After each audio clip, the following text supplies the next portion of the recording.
Hit the gavel after the time, right? I hit the gavel after the time, and then I do roll call. That's right. Okay. Huh?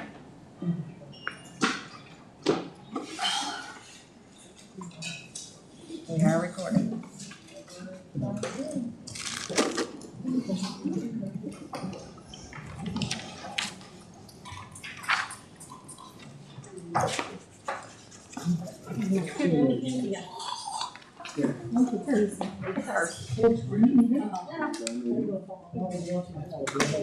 There is an agenda? He's with the school.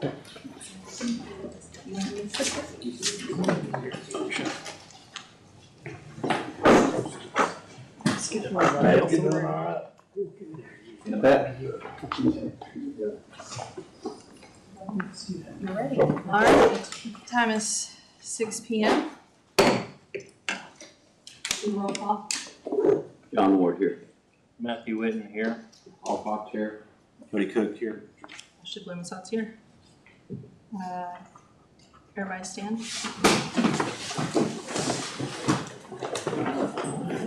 Gonna do here first. Whatever you want to do, Mayor. Go ahead, Coach. Thank you. Father God, we thank you for tonight. We thank you for this opportunity. We ask that you bless it. We ask that you guide and protect each and every one here and all the members in this community and around this country. In Christ's name, amen. I'll do the pledges. I pledge allegiance To to the flag of the United States of America and to the republic for which it stands, one nation, under God, indivisible, with liberty and justice for all. Honor the Texas flag. Pledge allegiance to the Texas. One state, under God, one and indivisible.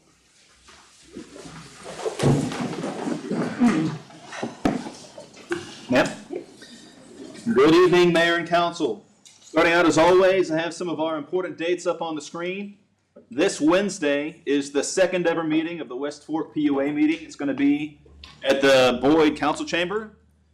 So they're settling on this fourth Wednesday of the month to do this meeting. So it's not final, but it's looking like that's going to be the recurring time of the month to do this meeting.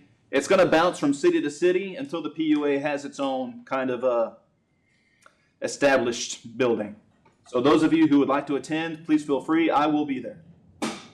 After that, we have all of our normal events, normal council meetings until we come up on the 28th of April. That is when we're going to do our TCEQ hearing for our wastewater discharge permit. It's going to be at the high school cafeteria the evening of the 28th of April.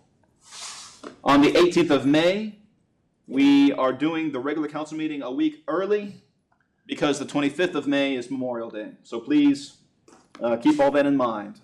In May, we're doing our council meeting on the third Monday instead of the fourth Monday because of Memorial Day. Yeah? I have a lot of briefs for y'all today, but only a few action items. I'm going to do my best to keep the briefs brief so that we get out of here at a respectable time. Running through it real quick. First off, we're going to have a brief from our auditor, Mr. Carl Deaton, about the fiscal year 25 annual audit financial report. After that, we're going to go over the city survey results that we did for our RCP grant. Third, item C, we're going to go over the ordinance for the West Fork PUA.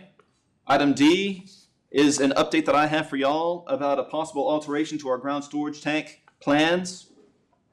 Item E is a brief from our friends at ZachTax talking to us about a new service that they're offering for a fractional CFO for financial services. Then item F is an introduction of Joe Gwynn, who is a retired public works manager who lives in the area. Item G is a discussion of the Paradise EDC, Economic Development Corporation. Item H is a discussion of an abatement that we're looking at doing inside of city limits for a code violation. And item I is a brief over pay policy for elected officials here at the City of Paradise. And with that, ma'am, if it's all right, I'll begin with our first brief. The state of Texas requires that we conduct an audit on an annual basis. The city is up to date on all of its audits. We're not missing any. We are well on track to complete our fiscal year 25 obligations. We're required to get it done by summertime. Our audit is already done. It's being provided today by Mr. Carl Deaton, who is a partner at the Hankins, Eastup, Deaton, Ton, Say, and Scarborough Accounting Group. It is an unmodified opinion, which just means it's a clean opinion. The audit was conducted in accordance with our auditing standards, state auditing standards. And in front of you on your tables, the booklet with the gray cover is a copy of the audit. For those in the audience, if they want to follow along, we did publish our audit draft on our Facebook page so that anyone who wanted to take a look at it before this meeting could do so. If you want to take a moment and pull that up, that's completely within your rights to do. And with that, I'd like to turn it over to Mr. Carl Deaton to discuss the audit. Thank you, sir. Thank you, Mr. Williford, Sir. Mayor, members of the council. Yes, my name is Carl Deaton. Some of you have seen me here before in prior years. And you do have in front of you the audited financial statements for this last fiscal year ending September 30th, 2025. Chance already mentioned the auditor's report letters, the independent auditor's report letter, the unmodified or clean opinions. So I just want to hit the highlights with you on the numbers and then see if you have any questions. So if you turn to page 20, there's basically 3 different funds being used to account for the dollars of the city in this audit report.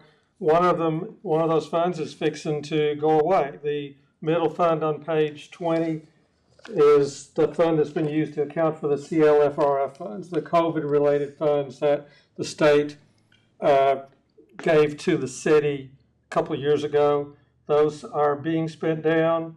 You can see the $18,000 spent this last year in that column on engineering fees. Only $2,800 left at the end of the fiscal year. The balance of that has already been spent. It had to be spent by this coming December 31st. So this fund will zero out next year. All right, and then the other 2 funds, of course, are the general fund and the water fund, which you see interim financial statements on. The other fund, one of those 2 funds reported on this page is the general fund there. The left column on page 20, you see revenues of $766,000, expenditures of $882,000, a excess of expenditures over revenues of $116,000, which decreased the fund balance from $1,001,000 down to $1,063,000. I've stood up here and told you before, the general fund has had more than a sufficient amount of fund balance that it's been built up in past years and was available to spend on some one-time needs that came up. And y'all did some of that this last year, which is why you're seeing a spend down of your fund balance last year. But even with the spending last year, that ending fund balance of $1,063,000 is still 14 and a half months or over a year's worth of last year's spending.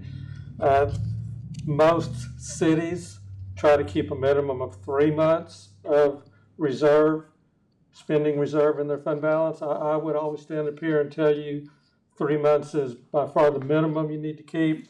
To have 14 and a half months worth is excellent. Now the revenues of $766 were actually down from the previous year due to a couple of primary reasons. You'd gotten that rainwater harvesting grant of $52,000 in the prior year, which was a one-time deal related to the park. And the year before last, you had one really large sales tax collection month, which had to result from someone having a sales tax audit within the city and some back sales tax being collected. So sales taxes were actually down $45,000 because it was a really large one particular month year before last. That did not repeat itself. Okay, so that's kind of a summary of the general fund, but if you turn back to page 42 and 43, in the back is supplementary information that gives you more detail about the general fund, in particular the expenditures. The revenues are pretty much broken down on page 20 by source. But back here is where you'll see the detail broken down to the level that you keep it in your QuickBooks accounting software of what are classified as the general government expenditures, the court, public safety, and public works. Again, that's that same total of 882. Basically, where you spent additional money this last year compared to the prior year were in wages, because you do have more employees now than you did during the previous fiscal year. And then over on top of page 43, Public Works, that's where you'll see expense or accounts there for the detention pond expenditures, the hazard mitigation plan, wastewater treatment plant. That's about $90,000 of expenditures that were one-time expenditures last year that had not occurred in the previous year. And also the road repairs at the top, I figure it was 3 times what you spent the previous year on road repairs. Engineering costs were more than double the previous year as well. So a lot spent in the public works area on apparently needed costs this last year. Okay, if you turn one more page while I'm in the back, point out to you that, as always, the Paradise EDC, which is considered a component unit of the city, their revenue and expenses are required to be shown in the report as well. And of course, you know their primary revenue is they receive a portion of the local city sales tax. They have the rent on their property here on Main Street, and you see their expenses. You see they pretty much broke even this last year. They have ending fund balance of $356,000, which is more than 2 years of what they spent last year. So they have a very healthy fund balance as well. They had spent a good bit more in the previous year on good bit more of business grants than they did this past year, but everything else was pretty much in line with the prior year.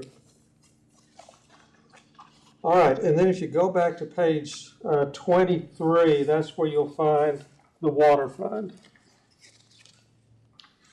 You won't see the term water fund on this page. It's called an enterprise fund because the accounting for this fund is different than from the general fund.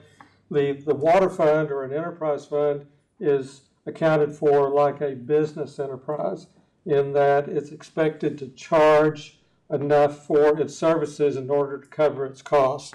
And so that's why you'll see revenue for water charges, water impact fees, total revenue of $427,000.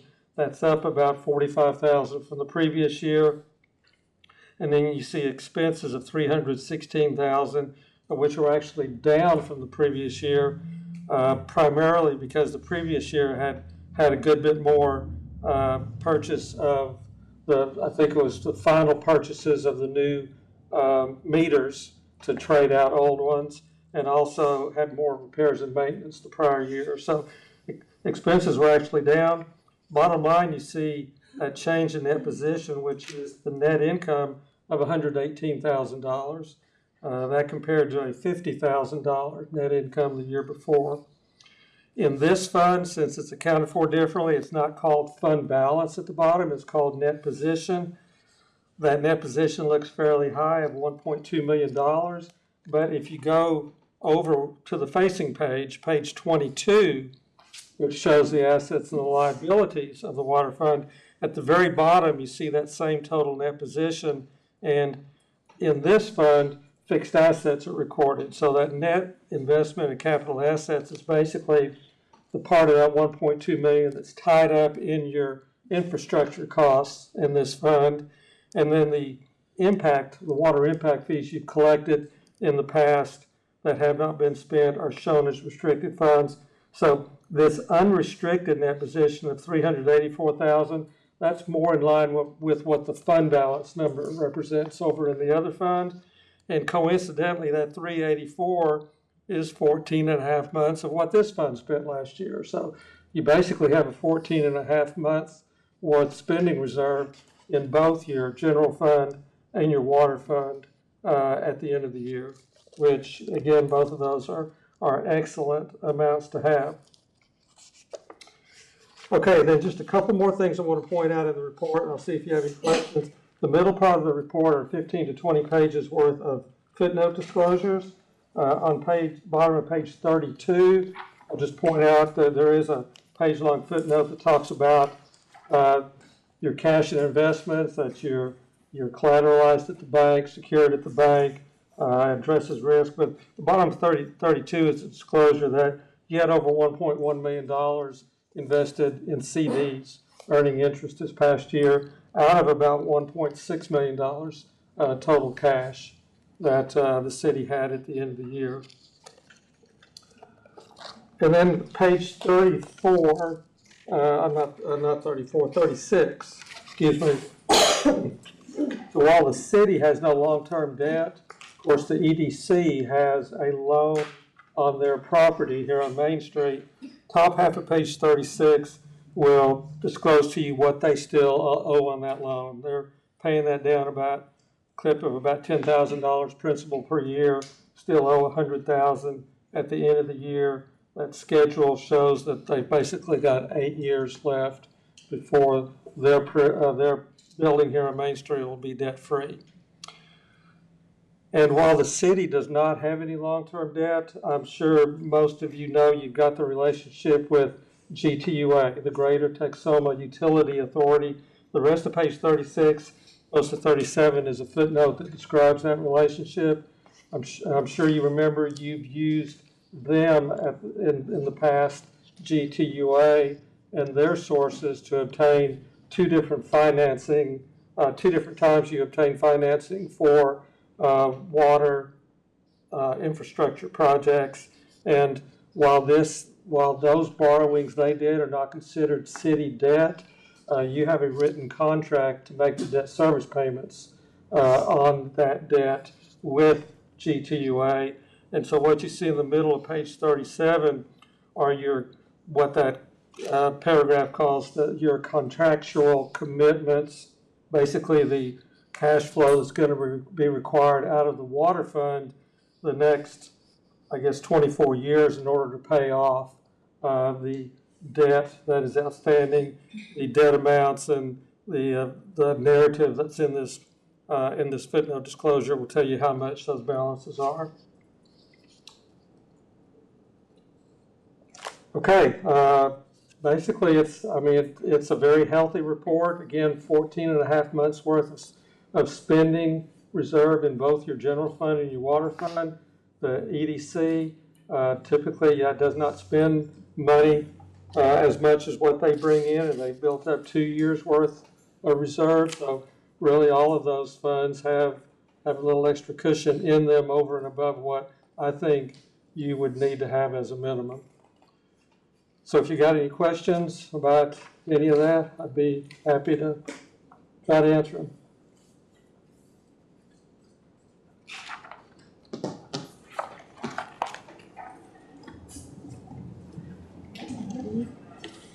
Okay, all right, thank you. Thank you, sir. Any questions for me before we move on? Ma'am? Continuing. Moving on to our next brief is a brief over the city survey that we are doing in conjunction with our Resilient Communities Program grant. Thank you very much. It's wonderful to see all of y'all again. I might be a new face to some of y'all as well. My name is Caitlin Higgins. I work with Public Management. We're y'all's grant consultant firm for a few different grants currently, as well as y'all's project manager and grant consultant for the Resilient Communities Program. So far, we have been working in what we call Milestone 2 of y'all's Comprehensive Planning Grant. What that means is we are getting a lot of things put together. We are getting a lot of things on the books and the agenda to start writing y'all's full plan. We're currently putting together what we call the preliminary findings, which is where we go out, we pull all the data that is publicly available, any data the city currently has, and we put that in one nice document saying this is the current state of the city from a planning perspective. A part of that process is also reaching out to the community and getting their feedback on where they think the city stands, what their goals, their aspirations are to everything. At the beginning of the meeting today, Chance passed out this packet that says City of Paradise Preliminary Community Survey Findings on the front of it. This is hypothetically what will end up being included at the very end of y'all's comprehensive plan. So what we call Appendix A, that would hold all of y'all's community engagement efforts that the city did to ensure this comprehensive plan was written with the community in mind and not just, by the seat of our pants kind of thought process. Overall, we received about 244 valid responses. I know previously Chance had shared with y'all the survey report that we get from the survey software. On there was more responses shown. However, at PMI, we go through the process of cleaning that data. So a lot of those responses were either double responses where people submitted twice on the same thing, or responses that were null and void from the start that we went ahead and cleared out. So after doing that removal of blank, duplicate, and non-substantive submissions, we reached 244. Overall, as y'all are probably aware, the survey was designed to be open for the public. All the questions were optional, and the percentages here out within the report only reflect respondents who chose to answer those questions. Percentages are not to the full 244, but rather to the 165, 220, however many people chose to answer that question in specific. And the packet in front of you, it goes through a lot more information than what I plan to go through tonight. It goes question by question on the responses that were got. It goes much more in depth on multiple different things. Tonight I plan to just kind of go over the idea of how this impacts us from a planning perspective. However, I'm more than happy to answer any questions y'all might have on the full packet. First thing, and part of the really big piece of the puzzle here is who actually did the survey, who were the people that answered these questions. Overall, these responses were shaped largely by working age citizens, so we're talking that 25 to 65 age group. As you see on the chart above, our two biggest pieces of the pie were 35 to 44 and 45 to 54. So those were our two biggest groups. Many of these people have lived in the community for several years or longer. Once again, as you see, we have, 1 to 5 years being the largest, more than 15 years, and 6 to 10 being the next two, with less than 1 year being one of the smallest percentages on there. And then overall, in terms of goals and long-term priority, almost all of the respondents lived within the Paradise area. So if that's within the city limits or very close to, showing 92%. Overall, this is helpful to recognize that these results will primarily affect the perspectives of people that are here and that, put their money into the city, go to work here, go to school here, live here, things of that nature. We start off with satisfaction of city services. Overall, what we found is that public services are viewed positively. These would be things such as your EMS, your police department, things of that nature are viewed with a very high regard, not only in the way people chose to answer the quantitative, but also the qualitative level questions on those types of answers. Next was infrastructure. This was the overall priority regarding most of the plan. If you look at it, streets, and other things were labeled the number one service overall. If anyone wants to follow along in the packet, we're on page 13 where it goes through each city service. And then overall, we looked at this and we targeted areas that would, enhance the daily convenience and local amenities of the city. So I'm going to go through each of these. We are looking at closer to 0 is dissatisfied, closer to 10 is satisfied. So police we're at 4.9, fire, we're at 7.9, EMS, 6.3. But then we get to public works, and that was our lowest rated at 3.3, which is where we get into that infrastructure concern. Animal control at 4.7, traffic services at 6.3, and code enforcement at the second lowest at 3.7. And it breaks down all of those as well. Next on page 15, we get into the improvement priorities. So we had asked people, what are your priorities for improvement within the city? If you had to choose the level of which the city decided to handle these matters, public works got the first at 2.3, then to police and code enforcement, and then followed by those services I discussed that most residents view quite highly of EMS, fire, animal control, and trash. Overall, what this tells us back on our end is that we need to do a focus on infrastructure when writing this plan. That is where the residents really put an emphasis on. So that means water, future sewer capabilities, drainage, transportation, things of that nature. Less of a focus on some of the other areas of the plan, like community facilities or EMS services or things like that, as that's what the residents view highly. Next, we will go into the long-term goals and vision of the plan. So this is further back in the document. We're looking at, I apologize, page 26.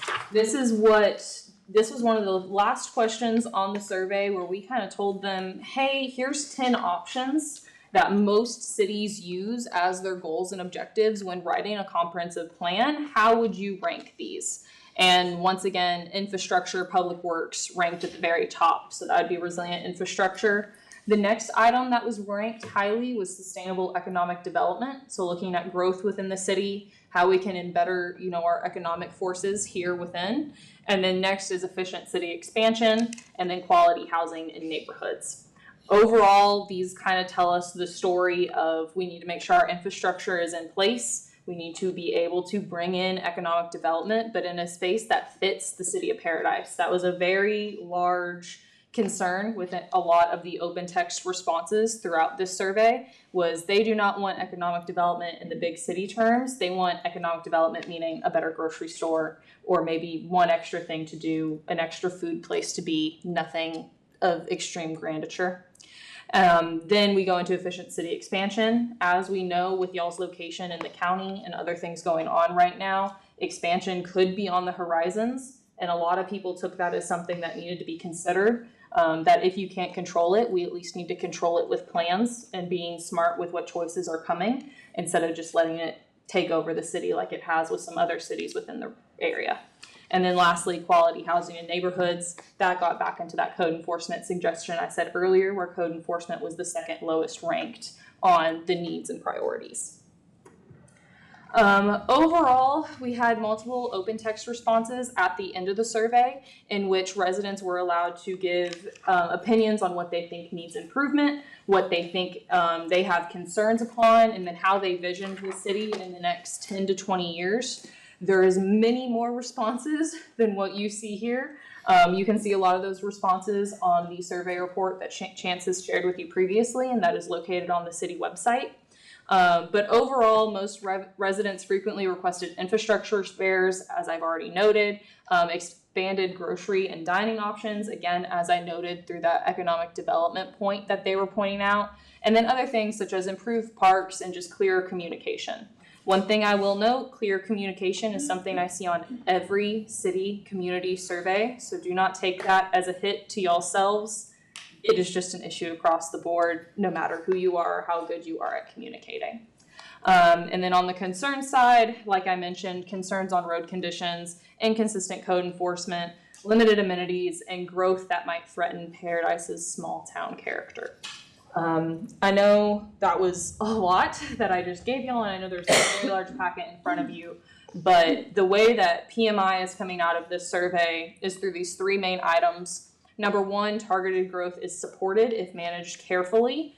Residents are not opposed to growth, but they favor thoughtful and controlled expansion. So they want to make sure that whatever decisions are made, that they're made with the city in mind, and in mind to create a small town feel and small town character for the community and not take away the quality of life that they have grown to love.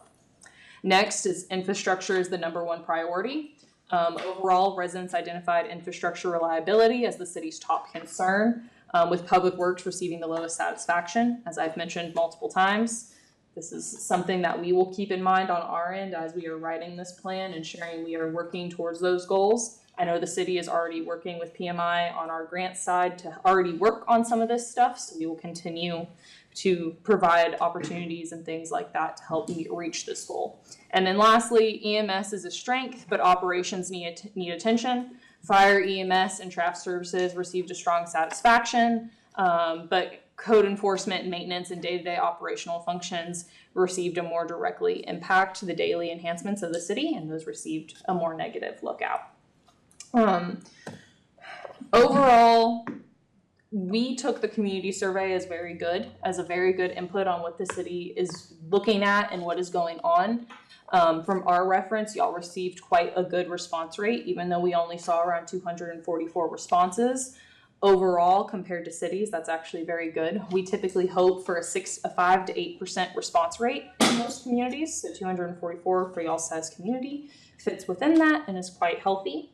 Overall, we're very happy with the amount of feedback we got. Most times when we get a community survey, it is people that just went in, clicked buttons, and went out.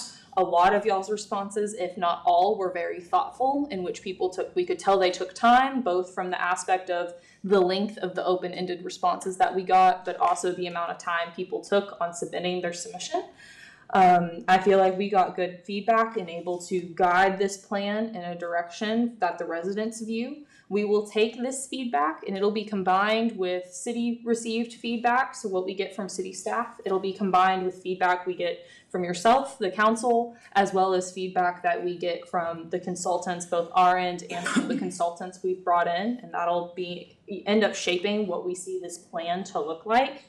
One thing I do want to note, just because I don't want y'all to read through this and be like, what are these maps that are in here, is on page 21 and 20, you will see a lot of very pretty maps. These were the maps that were taken from the survey in which we asked residents to click on the map and tell us where you see an issue. So that first one is the top left is in relation to, sorry, I apologize. Top left is in relation to poor road condition. Bottom left is in relation to potholes. Top right is in relation to bad intersections. And then bottom right is in relation to sidewalk connectivity.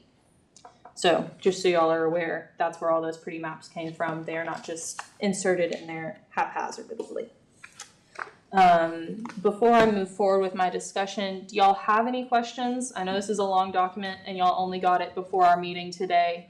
But is there anything that I can provide more insights on or more communication about before I move forward with my presentation for tonight? No, ma'am. Okay, perfect. So the next things I wanted to discuss this evening are still in relation to the comprehensive plan, and they're kind of the next steps after these survey findings. So as I mentioned earlier in my discussion today, we have the preliminary findings. That is the document our team is currently working on. We plan to have this done in the next month or two and have that complete and be ready. According to the grant guidelines, once that document is completed, we must look at having a town hall 1 with the community. These meetings are typically held outside of city council, outside of a regularly structured meeting, where we will come in, public management, with some of our other staff and consultants. We will have stations for every single chapter of the plan, and we will let the residents come and they get to talk to us. At this first event, we do not do presentations, so I will not be standing up in front of everybody speaking at them. Instead, we prefer for the residents to come speak to us, tell us what their concerns are on the different chapters of the plan, and then we take that back to then draft the draft goals and objectives, which I will come back to another city council meeting and present to y'all once we have those. I will be in touch with Chance over the next coming weeks to help get that town hall number 1 scheduled and get that on the books so we can start planning accordingly. Are there any questions y'all have in relation to the RCP planning grant as a whole, our work so far, or anything y'all would like us to note before we move into these next steps? Okay, well, I thank you all for your time tonight, and I hope y'all have a great rest of y'all's evening, and please let me know if there's anything else I can provide for y'all. Thank you. Thank you, sir. Moving on, ma'am? All right. The next item I have is a quick update regarding the West Fork Public Utility Agency. Back in October, the council approved an ordinance to join the West Fork PUA. And there was a bunch of bodies, other governments that joined the PUA with us. Alvord, Aurora, all the way down to Wise County there that you see on the screen. One name that's conspicuously missing from this list is the Walnut Creek Special Utility District. Walnut Creek SUD is the largest public water provider in Wise County. They were always intended to be part of the West Fork PUA, but due to internal errors, they did not manage to get the item passed in time, and they missed the timeline to join the PUA, which is a problem for everybody. The PUA has to be, the Walnut Creek SUD has to be in the West Fork PUA for the PUA to function the way that it was intended to function. And so Because Walnut Creek was not able to complete the item in time, all of the members who already joined the PUA have to go back and approve the ordinance again to open up the window again to give them an opportunity to join. And so what is this item? This is the ordinance that we have to pass to update the first ordinance that we did back in October to extend the deadline to let Walnut Creek PUA join. I put this on the consent agenda later on in this meeting. Do you have any questions? All right, thank you. Moving on to our next item. This is an update about the CDBG grant and the possible ground storage tank project. Okay, I am very, very, very excited about this item. So y'all are all aware that we, for some years now, have been planning to build a ground storage tank at Cedar Bend.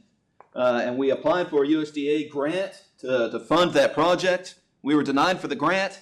In place of the grant, we were offered the large USDA loan, about $3.9 million, to do this project. And for the past couple months, I've been standing in front of you wringing my hands saying, we've just got to figure out how to pay for this loan. But through the process of the CDBG grant, which is the $750,000 grant offered through HUD, we may have discovered a better solution to build the ground storage tank. And I'm very, very excited about this. So, not last week, but the week before, here at City Hall, we had a public hearing to discuss the Community Development Block Grant. And a lot of people currently in the audience now were here to contribute to that discussion. The purpose of that hearing was to solicit input from the community to say, okay, we have $750,000. How do we want to spend this money? Do we want to spend it on parks? Do we want to spend it on sidewalks, on streets, on water? Where is it that we want this money to go? And the people who attended gave us the whole range of responses. Everything from parks. We had a person saying that they wanted to have some variation in the elevation at Nick's Park, and they wanted to see some dirt work projects. We had people say that we wanted safe routes to school. We had people saying we wanted repaved roads. We had people who said that they want to see water storage. We wanted to see pipes going under the railroad out to North Mesquite. We had the whole range of discussions about where this money could go. It was a very productive conversation. And after that hearing was done, I stayed back with our engineer for the CDBG grant. Now remember, we already went out for a request for qualifications for the CDBG grant, and the engineering firm that we adopted for the CDBG is Jacob and Martin. And so after this hearing was done a couple of weeks ago, after the meeting, I was sitting with the engineer from Jacob and Martin and just pounding my hands together and saying, man, it really stinks that I can't use this $750,000 to pay for the ground storage tanks at Cedar Bend. And he looked at me and he said, well, have you thought about moving the tank closer to the water tower? I said, no, all the engineering work that we've done so far has our tanks at Cedar Bend. We said, well, let me take a look at the site. And so he took a look, and we actually drove out in the dark to the water tower, and I opened up the gate, and we went in there, and he looked around at the pump station and all the pipes that we have there, and he said, I am almost certain that we will be able to fit either a 200 or 300,000 gallon ground storage tank to the same site where the water tower already is. And so I asked him to go and take a look at it and to prepare a possible prediction of how much a project like that could cost. He went and looked at it and came back and told me, yes, this is a realistic project. Okay, so what you're looking at right now are opinions of probable cost. These are not quotes. These are not quotes. These are not proposals. This is an opinion of probable cost that I asked our engineers at Jacob and Martin to put together to give us an idea of how much this project could cost. On the left, you see the opinion of probable cost for a 200,000 gallon ground storage tank. And on the right, you see the proposal for a 300,000 gallon ground storage tank. Now, remember, when we talk about accepting the USDA loan to build the ground storage tanks at Cedar Bend, we're talking about a $3.9 million project. The opinion of cost for these closer tanks, for the 200,000 gallon tank, it's 1.15 million. For the 300,000 gallon tank, it's 1.279 million. Real reduction from the nearly $4 million that we were discussing before. And so the idea that I'm working on here is that if we could make this a CDBG project, we could take that $750,000 coming to us from that grant and apply it to the tank, which we were not able to do if we built it at Cedar Bend. And then instead of taking out a $4 million loan, like we were discussing before, we could take out either a $400,000 loan for the 200,000 gallon tank or a $529,000 loan for the 300,000 gallon tank, or we could pay out some of that big cash balance that Carl told you about earlier in the evening and take out even less than that. Okay, so before, when we were talking about taking out the $3.9 million loan, we knew that we were going to have an annual debt service of just north of $200,000 a year.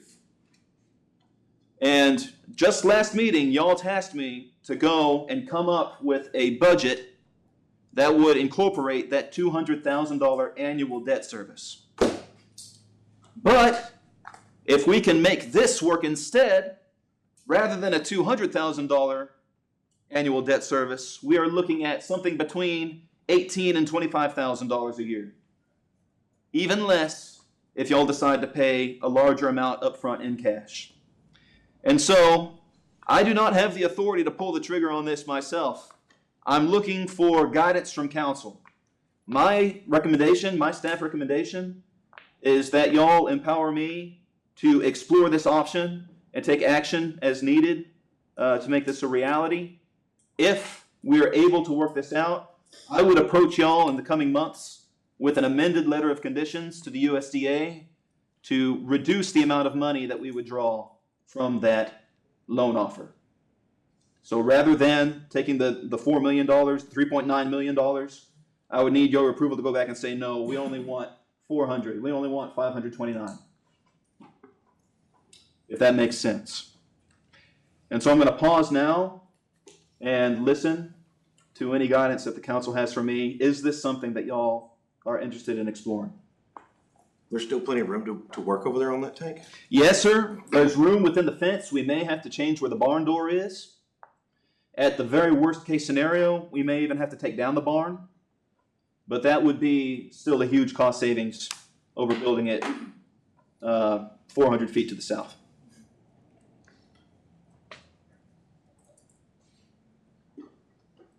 Now, it's because it's being built on currently used property. Is that why the CDBG might allow us to use it? Yes, sir, because it's essentially the same project with revised specifications. And allow me to be clear, even if the CDBG came back and said, no, we won't let you take out this loan, we could still go to our financial advisor and bond counsel and issue a different kind of debt and save money anyway. Do you understand what I mean?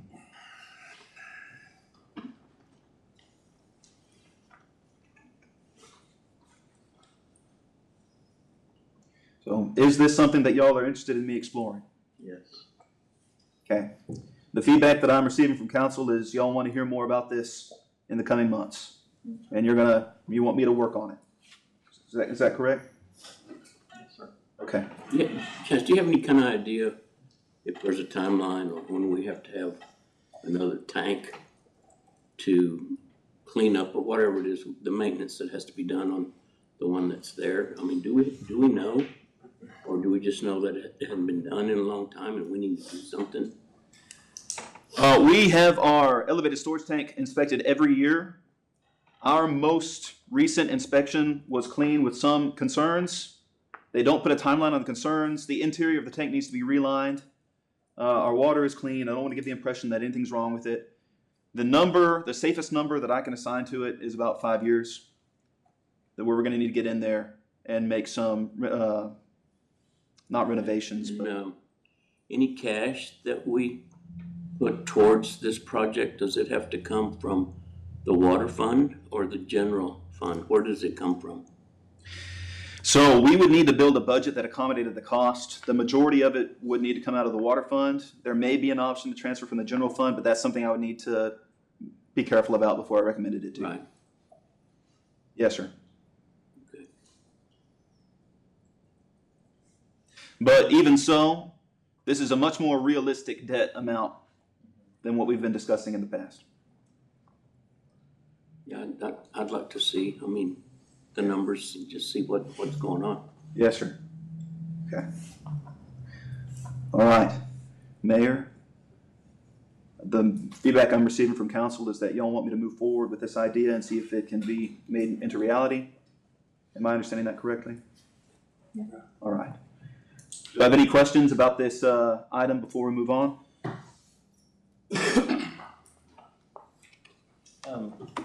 If you could, like a point to point, why was it so much 400 feet away?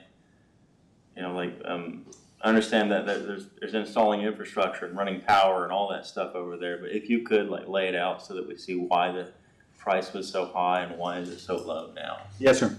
I can prepare something like that. I appreciate that. Yes, sir. Anything else?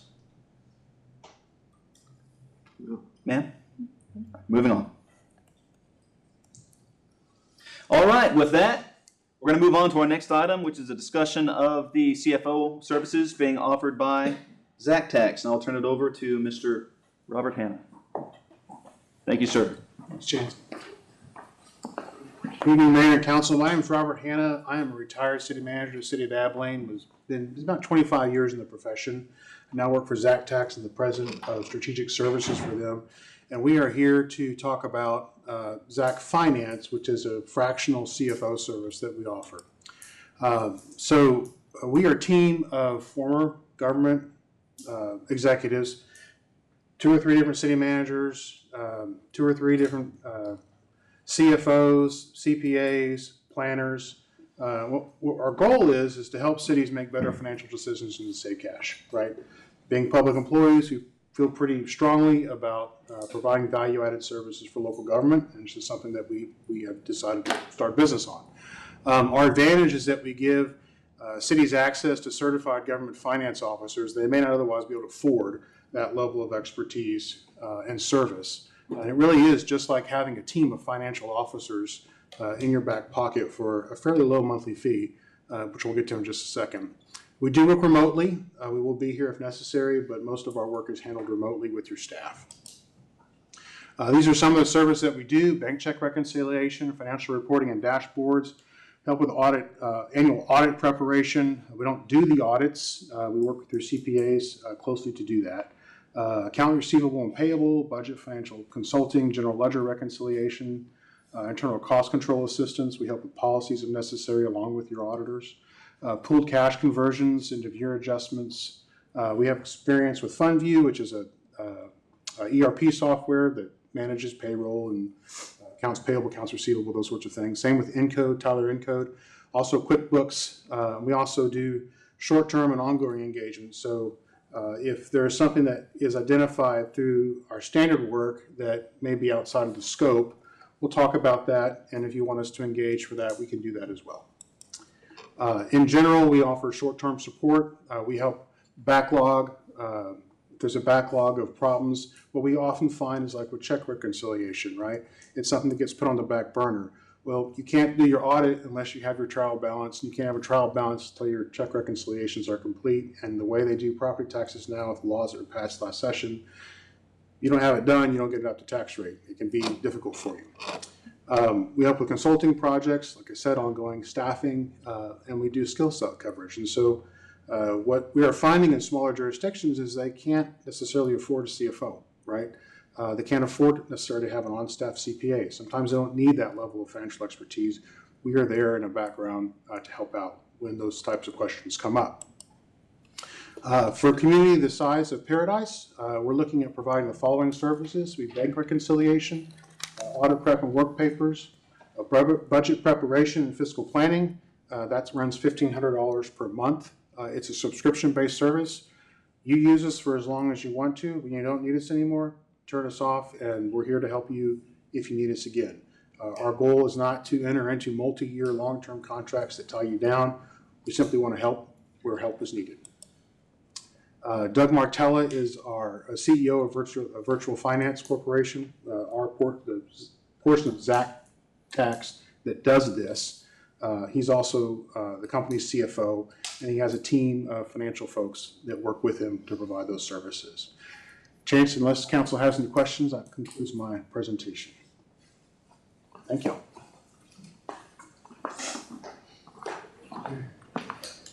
So this is a service that is fairly new to the market, something that is worth examining, and I'll be soliciting feedback from the council on whether this is something we would like to explore in the coming weeks and months.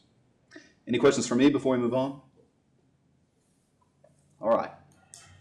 The next item that I have is the introduction of Joe Gwynn. I'm going to invite you up in just a second. So currently, the City of Paradise has no public works. And so in the past, I've done a brief where I break out what a normal city looks like. And there's a city manager, city secretary, finance director, public works director, police chief, fire chief, libraries, human resources, all that stuff. And those are all people that the City of Paradise does not have. We have myself and 3 employees. We have the city secretary, a permit clerk, and a utilities clerk. And all the other tasks within the city still have to get done. It just means that we all wear a bunch of hats. Now, we're all doing our best to squeeze every ounce of energy out of the people that we have, and be as efficient as possible. But the simple fact is that if you don't have someone focused on a problem, a lot of time the problem doesn't get focused on. Okay. And so I have gone out in the tractor and filled in potholes. I have gone out and switched out street signs. I have gone out and done the public works stuff, but I'm also doing all the finance stuff, all the human resources stuff, all the development stuff. I'm doing all the background, going to all the meetings and meeting with all the cities, and it's just hard. It's just tough to keep up with the public works expectations that the residents have for us, as reflects in the city survey that y'all just received. And so one of the items that I've been working on slowly over the past 2 years that I've been here almost is how are we going to build up a public works capability within the City of Paradise so that we can have someone focused on these problems.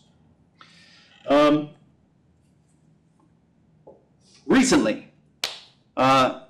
Joe Gwynn, reached out to me shortly before the freeze, actually, and just said, hey, I'm a 38-year veteran of public works. I spent nearly 20 years at Fort Worth. I'm 21 years later. I'm retired, but I'm looking for a way to stay a little bit busy, and I would love to do some work for the City of Paradise. And so I reached out to the City of Decatur and said, hey, this guy just reached out to me. Is he any good? And Nate Mara, the city manager for the City of Decatur, reached back and said to me, oh, he's fantastic. He's a great guy. And so I reached out to Joe and met him and showed him around, and I've been impressed with the amount of knowledge that he has. I want to invite him up here to come and introduce himself to you with the hope that in the coming months, we'll be able to find a way to do some work together so that we can have some leadership at the public works position and start to improve the services that we provide to our residents. And so with that, I would like to invite Mr. Joe Gwynn up. Thank you very much for coming and making this introduction. So, Joe Gwynn, I live at 287 Private Road 3452, here just west of on Sunflower out here. So anyway, reached out, like he said, to see if there was a position here that I could possibly, help y'all with. So 38 years, Assistant Public Works Director, so part-time, full-time, whatever's needed, I'd be willing to help. So y'all got a lot going on. And, if you get a wastewater plant, you're going to need licensed operators. You're going to need licensed operators for your distribution. And I have a Class A wastewater license and a B distribution license. So, very interested in helping Paradise with their needs as far as water and sewer and any public works. Take a load off of Chance a little bit, kind of help some of that he was discussing. So, really about all I have, just, reaching out to y'all and, telling you I'm just down the road if you need anything, so. Quick question. Yep. Do you have any expertise on road repairs? I can fill potholes, I can, Beyond that, uh, the quality of work done by our provider is, in my opinion, subpar, but I have no way to quantify that. Could you quantify road repair?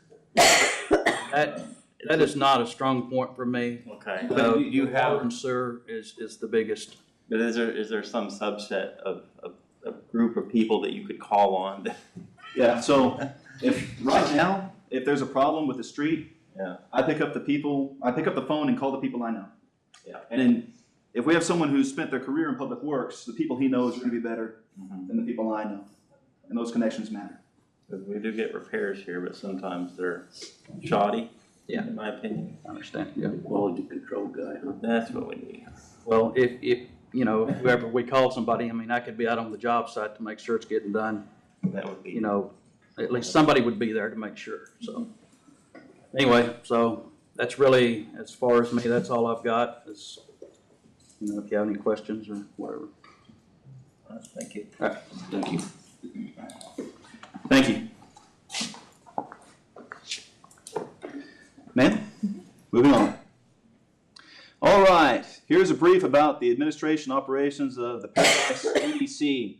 Really quick brief. I'm not going to do a college level class like I did last month on tax policy.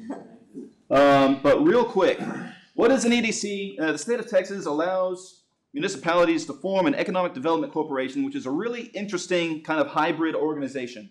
What it is it's a state-sponsored nonprofit that is partnered with the municipality. And its purpose is to assist the municipality in attracting targeted development within their community. They're funded through sales tax, primarily. Now, there are different revenue sources for an EDC, but primarily they're funded through the sales tax, not property tax. There is no property tax involved in the EDC. It's all sales tax. So people who come through EDC, people who come to the schools, people who come to the stores, people who come to worship, people who come for the sports, they're spending in Paradise. The city gets 2 cents of sales tax per dollar, and of that, 1/2 cent goes to the EDC. So the EDC receives 25% of all the sales tax revenue that the city of Paradise receives. Okay, and that's how the money is made. There are 2 different kinds of EDCs, Type A and Type B. Type A's can only focus on industrial development and creating primary jobs for a community. Type B's are more permissive. They can do things like park projects and attracting retail, sort of quality of life projects. The Paradise EDC is a Type B, okay? Paradise EDC is the type that is more permissive, that can do the more quality of life improvements for the municipality. So within the city of Paradise, we have an EDC. The EDC is controlled by 2 documents, the Articles of Incorporation and the bylaws. There are 2 documents, Articles of Incorporation and the bylaws. It's different from city to city, but here in the city of Paradise, it's written in our documents that there's a 7-member EDC board of directors. It's not the same in every city, but in Paradise, the city council has full appointment and dismissal powers of the EDC directors. It's the board of directors, so the individuals on the board are called directors. The directors serve 2-year terms, and so there are no term limits, but it's not a perpetual thing. At the end of the 2-year period, the director is supposed to apply to the city council. The city council is supposed to take some sort of action that will extend the director's tenure. Okay. There are currently, just for your information, there are currently 2 vacancies on the EDC board. And so it is a responsibility of the council to appoint members to fill those vacancies. And that's an exciting thing because the EDC receives 1/4 of our sales tax to attract the kind of economic growth that the council wants to see. And so you have an opportunity here to appoint 2 people to the board who will drive the sort of activities that y'all want to see at the council. There are things at the EDC, and there are items that require collaboration between the council and the EDC. Within the bylaws and within the Articles of Incorporation, It states that the council and the EDC are supposed to collaborate when it comes to the economic development plan, which is supposed to be updated on a fairly consistent basis, on budget adjustments, and on current and future contracts. Those are items that are supposed to be discussed between the council and the EDC. And all of these processes are handled by the bylaws, which in our case were last updated in 2015. In the council's most recent strategic plan, the council stated that it is important for the council and the EDC to be aligned strategically so that the correct type of growth is attracted.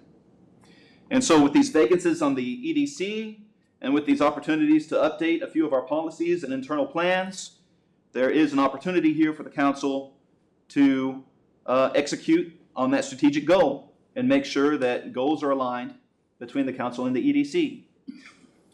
The EDC is not a member, is not part of City Hall. My authority does not extend to the EDC.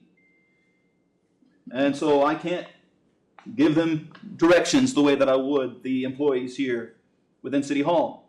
And so because I have no authority to do these things, I asked the council, are y'all interested in seeking to replace those vacant seats and seeking to collaborate with the EDC on these plans and items? Is that something that you want to direct me to pursue? Is that something that y'all want to keep for yourselves and leave me out of it? It's completely up to you. How long they've been vacant? I'm not sure. Jason, do you know?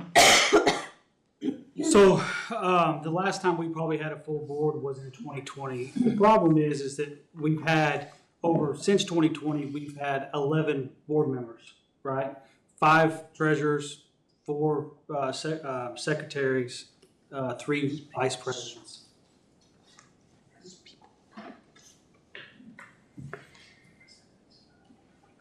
Do they all have to be citizens of Paradise?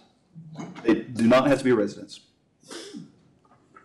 Do they have to have 7 members? No, sir, but they're supposed to. They're supposed to. They're supposed to. Now what? By the bylaws and the Articles of Incorporation states that the board will consist of 7 members. Can that be changed? Oh, the Articles of Incorporation? Probably not, unless it was reconstituted. What about the bylaws? Well, I mean, if they're having trouble keeping 7, why can they not have 5? 5 people can make a decision, surely. well, that's something for the council to deliberate. This gentleman probably knows a whole lot more than I do.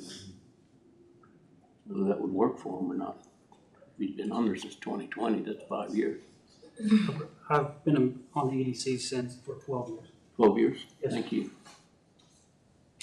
Ma'am? I don't know. I think it's something we could consider, maybe meet with this gentleman here Yes, setting up a, and see if we can do it, if it's legal and everything. Okay. So we want to have You can't fill it. a private meeting or a meeting in a council meeting? Jason, what do you want? Public, private, what do you prefer? It's fine. Which was it? Public or private? Private. Private. Okay. Would you like me to set that up? Do you want me to attend? I think it'd be ideal. Okay. All right. Then I've received the feedback, and we'll get together for a meeting sometime before the next council meeting. All right, and that's all I had for this item. Do I have any comments or questions from council? Is it, were they supposed to be working with us this whole time or something, or? So the council has all the power in this relationship. And so the cooperation outlined within the Articles of Incorporation and the bylaws do suggest that there should have been cooperation, probably a little deeper than has been, but I don't think there's blame. You know, it's just something that needs to be addressed. Any other questions or comments? Ma'am? All right, moving on. All right, we're coming close to the end of our briefs. I'm going to move as quick as I can. Here is a property that has a code violation. It's at 369 Schoolhouse Road. There is an old building there. It's falling down in violation of our code. Our code officer has been sending notices to the address. It needs to be demolished. Recently, the code officer reached out to the property owner and wanted to know if they would sign a voluntary abatement form so that the city can go ahead and abate this property and get it cleaned up for the community. It's particularly important that this building be demolished and taken care of because it is actually standing in the way of the gas pipeline that the school district needs for its new high school, which is going in immediately south of there on Schoolhouse Road. And so in order to make sure that the gas line gets in quickly and the school can open in August, with your permission, we'll go ahead, get this property abated and cleaned up to make way for the gas line. This is not for a vote right now, but it does appear on the deliberation agenda. Do you have any questions about this item? No, sir. Okay. Where is the gas line supposed to run through there? It is currently slated to run about right here. The road will come down further to the west, but the gas line has to be so far from the road, and so it'll be underground. Has it been marked out as in line and shown? It's been marked out in GIS, but there are no stakes or anything there because the site's not prepared. GIS is their mapping system. I need to see that. Yes, sir. That's going to my property. Mm-hmm. Yes, sir. So I know where, So where's laid out at? Because that pasture there has got, I don't know how many flags out there that they have gone out there and surveyed and found lines. Some are good lines, some are abandoned lines. So I need to know where that yes, sir. lines will go. Yes, sir. And so that was part of, it's been addressed somewhat in previous conversations, but we're going to have, we actually already have drafts of updated maps that shows that. Yes, sir. And so this item is just a brief right now, but later on this agenda it appears for deliberation and a vote. What is that peach colored line? Is that just an aberration of, I have no idea what it is. is that just dead? No, I mean, is that indicating anything, that line in the picture? No, sir, that's just a satellite picture that was Okay. available. That's what I figured it was. This tiling of the images. Any other questions? All right, last item here. Okay. Compensation for elected officials. It's governed by Chapter 141 of the Texas Local Government Code. That's one of the laws that applies to cities throughout the state of Texas. In addition to the statutory law outlined in Texas Local Government Code, Chapter 141, the City of Paradise has two ordinances that deal with compensation for elected officials, specifically the mayor. So back in 2022, the council passed Ordinance 22, Tech 152, that set the mayor's compensation to $500 a month. Later on, in late January of 25, the council passed an ordinance that allows at least annually, there's to be a compensation review of the mayor's performance to determine whether continued pay is appropriate, or any two council members can request at any time to have that review. So these three laws exist, and they interact with each other, and they create a certain amount of uncertainty about the way pay ought to be administered here at the municipal level. I have been talking with the city attorney and trying to figure out the best way to approach this topic. And here is the conclusion that I've come to. This is not a discussion that can be handled at the staff level.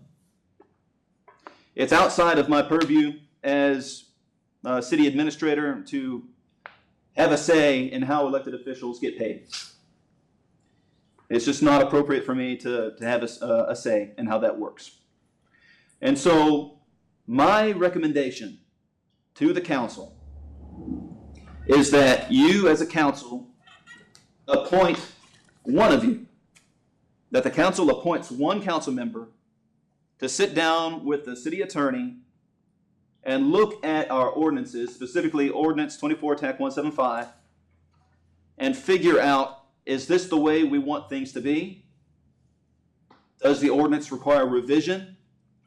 Is there additional action that needs to happen? And have it be a discussion between the council. And so that is my recommendation to you, that y'all choose one person from amongst yourselves to handle that item. I'd like to throw my hat in the ring on that one, because I was the one that originally brought up the pay thing, but that was back in June or July of 25. Yeah, that's what it was. And because of how the process goes, so I'd like to be, if y'all wouldn't mind, let me be in the one, unless you wanted to do it. No, that's fine. Can I say something? Learn more about it. I'll- You're the mayor. Whatever, but that's fine. I don't think I've spoke about this publicly, but here I am. You want to time me? I got you. Okay. When I accepted this position, I did so with a sincere commitment to serve this town and to work hard for the people who live here. So I want to speak honestly about this. I was caught off guard when my pay was decreased before the council had an opportunity to see my work. I will be honest, that decision made me feel hurt and not respected. Not because of the money itself, but because it felt like a judgment had been made before I had the chance to prove myself. I also want to make something very clear. The amount of money attached to this position would never stop me from running, and it would never stop me from running again. I did not seek this role for a paycheck. I sought it because I care about this town and I believe in serving it well.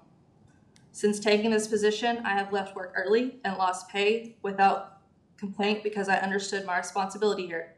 I have never asked for special treatment, and I do not feel the need to prove my worth to anyone. My work and my commitment speaks for itself. Since the pay decision was made, the majority of the council has apologized to me, and I appreciate those conversations. I respect those who are willing to speak with me directly about their decision. Not everyone has done that. And while I won't pretend that doesn't matter, it does not affect my work or my dedication to this town.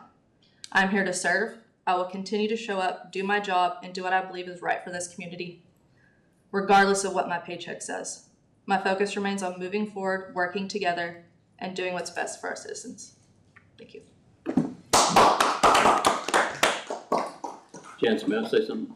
Yes, sir. I know you and I have talked, I want to publicly go on record and apologize in front of God and everybody, and see that we get this resolved, even if we have to pay back pay. Okay?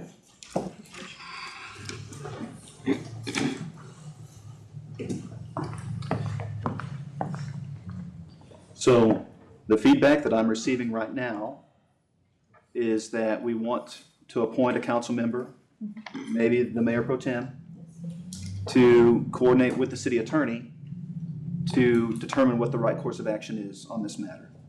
Am I understanding that correctly? Was that something to it? Sorry, sir? I want to, so move what you just said. No action. No, we don't have a motion, I don't think. Motion. We don't have to, but we can. No action, since it's No. not listed for action, just a consensus is fine. I would like for you to act promptly to all your discussion up there. Act promptly. Yeah, that you said that it be done promptly. Yes, sir. I understand. All right. Unless there are any questions, I'll move on. Ma'am, moving on to citizen communication. Let's read this again. At this time, the public is invited to address the city council and speak on any matter not specifically listed for public hearing elsewhere on this agenda. Please note that the city council members may not respond to, comment, or deliberate on topics that are not included on this agenda. Each citizen will be allowed 3 minutes to address the city council. If you wish to speak during citizen communication, please sign up with the city secretary before the meeting begins. Okay, I saw a new name, so I'll let her go first. Yasmin.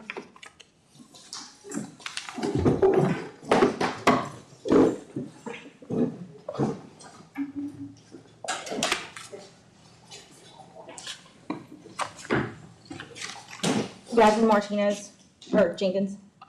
I've sat here for 9 years. First 5 solid years, I came to every single meeting. I was the only person here. You can vouch for that because I sat here with you. I've been on the planning and zoning until we were dismantled by the city council. Y'all sat here and vouched so much for our Joe Lamb, Adam. I know him as Adam because I grew up with him. I love that he is successful. That's wonderful. He's building the complexes over there, and that's great. That's wonderful. But he is not checking backgrounds like y'all assume. And y'all all sat here and vouched how great of a guy he was. Great men do not support sex offenders. He's got not 1, but 2 living in his residences. And y'all want to put more children at risk? I don't think so. That's just wrong. As far as your salary, you know, you got so many hats, but yet I see you walking the streets almost every single day. And I'm like, oh, surely he must be watching out for the roads and the potholes. Never a notepad, never nothing, just cruising the streets.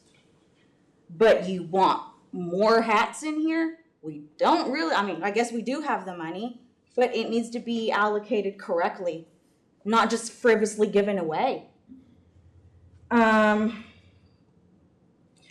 I am on the side of the whole pay cut for the mayor because I sat here for years and looked at Mandy. She was in with the residents with us before she was ever even appointed. She was here with her notebook asking questions, all of the things. Sorry, Ashley, I've never seen you once in the 5 years that I attended all the meetings by myself. I even had to drag my husband a couple of times just so I wasn't the only resident here. Never saw you once. That's not cool. Don't roll your eyes. You did. That right there shows everybody how y'all treat people. That's why for years nobody showed up. Please do better by the citizens. And the first thing you wrote when you started this whole campaigning thing was that you wanted to listen to the residents because you were tired of not being listened to. And what do you do the first chance you get? Sorry, you're a part of the city. Too bad.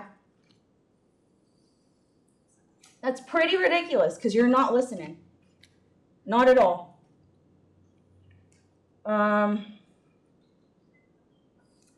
Oh, just your salary is a lot. Wear the hats.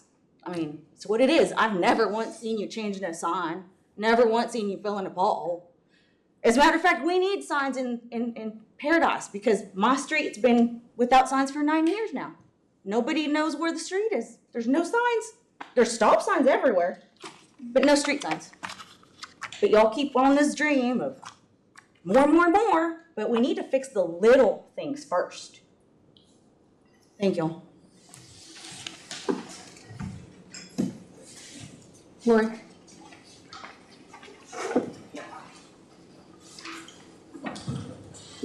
Council members, I am here tonight to ask you to enforce a commitment that was made in 2022 by Mr. Lamb to widen Ash Street. That was 3 years ago. In 2022, the Planning and Zoning Commission approved a replat for the land on Ash Street. The minutes from that meeting show that Mr. Lamb dedicated to a future widening of Ash Street. His statement was part of the basis for this approval of the request. 3 years later, the street has not been widened. Now you have just rezoned his property so that he can build townhouses on North Mesquite. And the commitment to widen Ash Street is still unfulfilled. This is not an oversight, it's a failure of enforcement. These commitments are not optional. Infrastructure is not a suggestion. It's a condition tied to public safety and development. Public safety. Ash Street is currently too narrow for safe two-way passage. It is also too narrow for fire and emergency vehicles. In the interest of public safety, that engineer also said a sidewalk should be provided. There are no sidewalks on Ash Street. This is not about inconvenience. It's about emergency access and liability exposure for the city if known deficiencies are ignored. Parking and congestion. Residents currently park where new townhouses are proposed because the current infrastructure is insufficient. If you approve this construction before Mr. Lamb widens Ash Street, vehicles will be displaced onto an already deficient road, congestion will increase, and emergency access will further deteriorate. Before granting any new approvals to Mr. Lamb, the city should formally determine the status of the 2022 Ash Street widening commitment, require completion of the widening of Ash Street, and review whether prior approvals were made with conditions to improve infrastructure. Until Ash Street is widened to a capacity, no approvals for the North Mesquite project should be granted. The one clear reason that the council gave for approving the zoning change for Mr. Lamb's property last month was because he was honest and trustworthy. Not having Ash Street widened before coming before this very council with requests for zoning changes that will cause increased congestion and safety hazard should really concern you and raise some red flags. What month was that Yeah, in? please, what month was that now? 2022? It's December 2022 Planning and Zoning Commission. I have a copy of it if you want it. Okay. The Planning and Zoning Commission?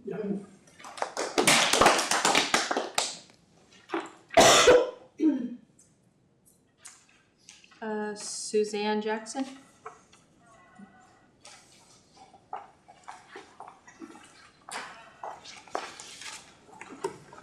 Good evening. I've been in Paradise for a year.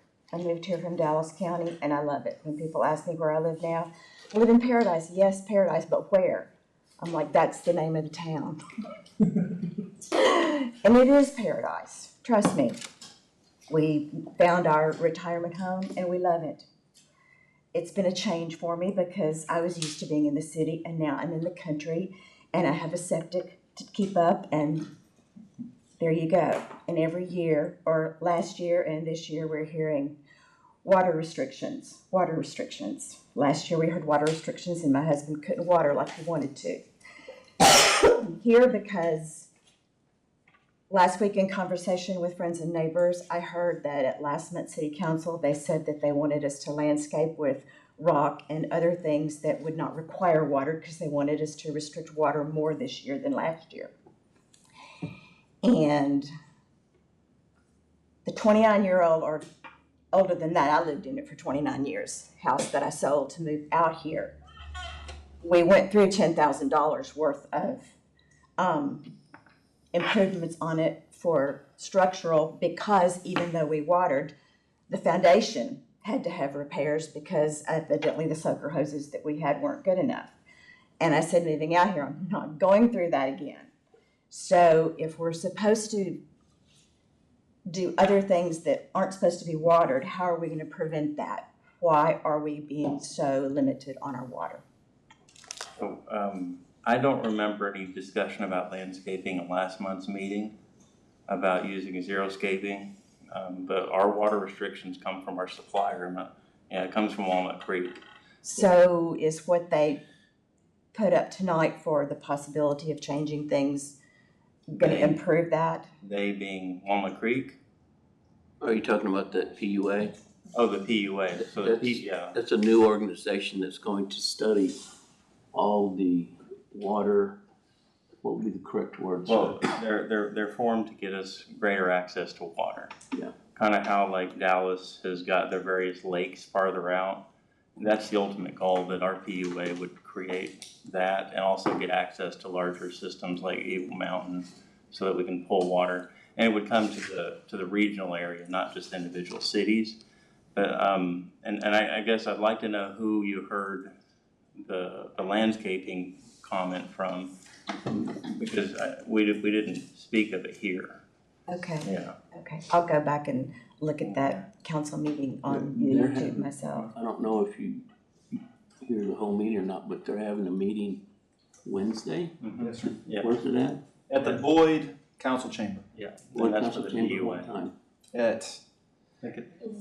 I believe it's 6 p.m. 6 o'clock, the PUA, that organization that he was talking about, that we have to go back and amend something. Okay. I mean, if you're interested, you can go there. Thank you. That was my main reason. I mean, there are a lot of things that y'all talked about and that need to happen, and I realize it all takes time, but when I heard water problems, I thought, I'm gonna come and get involved. Never done that before, We appreciate it. and see what happens and We encourage you to come. answer. Thank you. I found it very interesting, and I'll probably be back, and y'all have answered my questions. Thank you. Thank you very Thank much. you, ma'am. Yeah, right. I'm gonna hand this out because they all asked for it, so I wanna make sure this is a copy of the thing. I apologize, it was September 22. Amber? Yes, sir. And this is just got, this is the minutes from us, so you have it. You want one? And then, before I started, since y'all, Mr. Williford talked about the mayor compensation, and I think, Mr. Whitten, I appreciate you for stepping up and saying, I want to be part of it. I'll save you some research. I'll give you the laws. And not only will I give you the laws, I'll give you the records, so you can have it all in front of you guys, so we can make a wise decision. It's the Texas law on elected officials pay. Around because my time This started. is our current one also. So I was prepared to give two formal demand letters to the city and the city attorney on the vacatur of 24175. It looks like Mr. Williford's a step ahead of me, so he must have been spying on my house. Just kidding. And I also was prepared to give a demand letter for the recoupment of unlawful expenditures of the mayor's compensation. I will hold off on that and give you all the chance to write it, because in that packet, you will see that they did vote for the mayor's pay in December of 2022. It was not on the agenda, so it was a violation of the Texas Open Meetings Act. Mr. Whitten was in the public at that time. He brought it up. Later, it was tabled to another meeting and approved to be tabled. So there was no vote, legal vote, for the mayor's pay in December of 22. Then later in January 23, they approved the ordinance. Mr. Ward, I think you're the one who made the nomination for it. They approved the ordinance. That ordinance may or may not have included mayor's pay. I don't know, because I don't have a copy of the ordinance. It's irrelevant, because you cannot approve a mayor's pay after January 1 of an upcoming election. So I've given you the brief. You can read the information, and hopefully we'll come to the right conclusion. If it is decided that that pay raise was invalid, which it is, then the city council with the city attorneys are going to have to figure out how to recoup that pay. Because that's an unlawful expenditure of taxpayers' money of close to $12,000. It's actually a felony, a low-level felony. But that's nobody, I don't think anybody did it on purpose. It's just we got to recoup it. That's taxpayer money. The water storage thing, I'm very disappointed. I've only got 50 seconds. And Mr. Williford, there was 9 of us at the meeting last week about the grant, and it was widely accepted that we were going to focus on the roads with that grant. And then at the very end, the engineer made a comment about you can use that money to upgrade the water tower. And it was 9 of us here that chose at 5:05 to show up and give our input. Our input was to upgrade the water tower to lessen, mitigate the risk of a potential one point of failure. And then now to come back at this council meeting and say, I figured out a way to get my storage tank approved. That $750,000 is not the council's money. The $750,000 is not Mr. Williford's money. That $750,000 is the citizens' money. And it should be used on what the citizens say. The survey says roads was the first time she talked. Everything she said was roads. To invest in a $1.2 or $1.5 million storage tank that is absolutely not needed at this time is a complete misuse of funds. And it's not listening to the citizens. So I'm going to ask you guys to really think about whether that's where you want that money to go when the citizens are telling you something completely different. So I appreciate your time.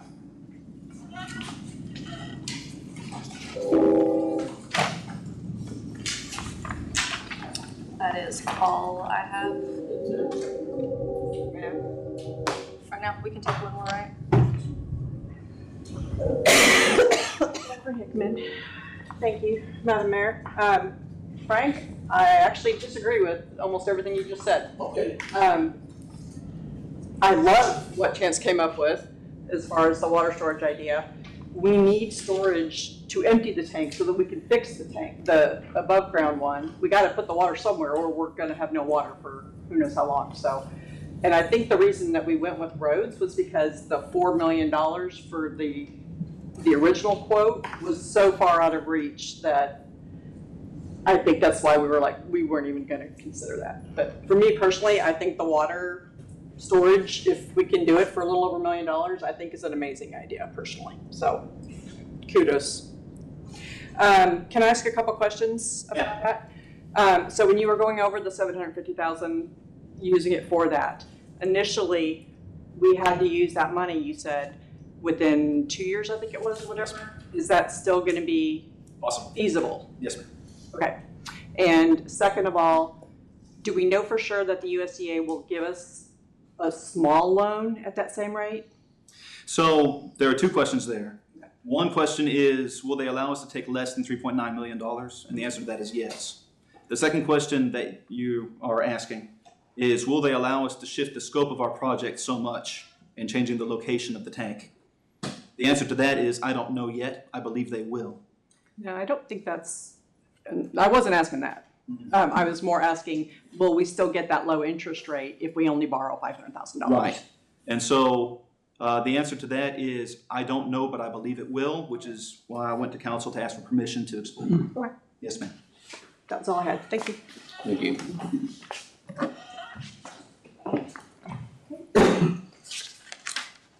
That's it? Yeah. All right, we're coming to the end. Here we have our consent agenda. There are two items on the consent agenda. The first one is approval of the minutes from the last meeting. The second one is the updated ordinance to allow Walnut Creek Sud to join West Fork PUC. I'd like to move that we accept the consent agenda. One second. I'll second. Four. Vote passes. Thank you.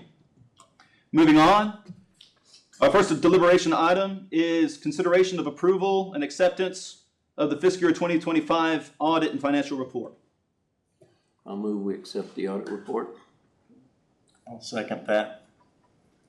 All four. Item B is consideration of approval of the voluntary abatement of the code violation at 369 Schoolhouse Road. Mr. Potts, would you like to recuse yourself from this vote? Yes, I do. Thank you. I'll go ahead and make a motion that we accept that also. I'll second that. Second. All four. All right, that concludes our deliberation agenda for the night. We now have an executive session. My contract expires this summer. The purpose of this executive session is to discuss that expiration. We do not anticipate any action items coming out of this executive session. You all are welcome to stay if you wish. However, if y'all choose to go, thank you so much for coming out. 7:32. We'll have executive session. Ma'am, good evening.